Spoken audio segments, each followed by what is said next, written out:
ఈ యొక్క వైష్ణవ వార్షికోత్సవంలో పాల్గొనాలి, ఇటువంటి ప్రోగ్రాంలు ఇవ్వాలి, చాలా సాంప్రదాయంగా ఉన్నాయి. కాలాతీతం అవుతుంది.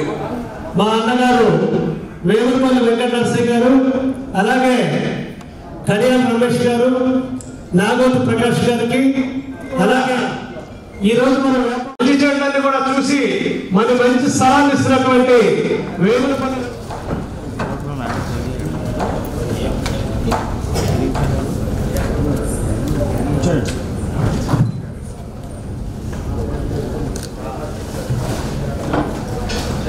బిఎస్ఆర్ రాంబాబు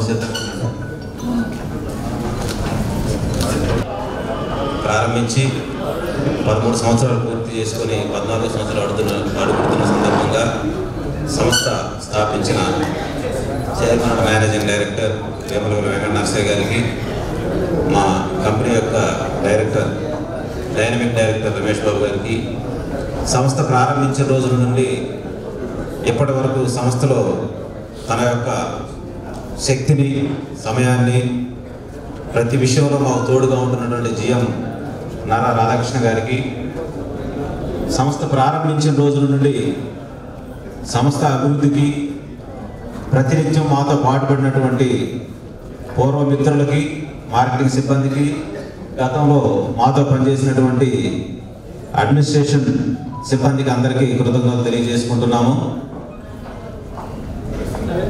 మా ఆహ్వానాన్ని మన్నించి వచ్చినందుకు మీ అందరికీ మరొకసారి శుభాభినందనలు.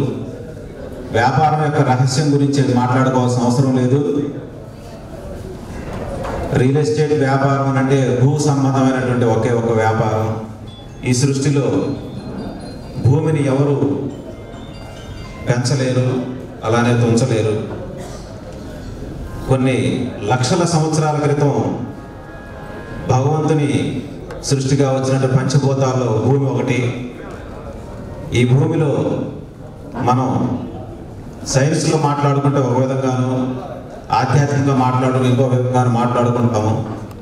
వాటన్నిటిని పక్కన పెడితే భూమి ప్రారంభమైన రోజు నుండి మనం ఉన్నటువంటి ఇప్పటి వేషధారణ కానీ, ఇప్పటి జీవితం కానీ గతం తాలూకు వ్యక్తులు చూసి ఉండరు. ఎందుకంటే భూమి ప్రారంభించిన రోజులో అప్పటి మానవ జీవితం ఎలా ఉండేదో మనకు తెలియదు. ఈ రోజున్న మొబైల్ ఫోన్లు కానీ, ఈ రోజున్న కార్లు కానీ, ఈ రోజున్న ఫ్లైట్లు కానీ, ఈ రోజున్నటువంటి ఏ ఒక్క సామాగ్రి కూడాను భూమి ప్రారంభమైనప్పటి నుంచి లేదు.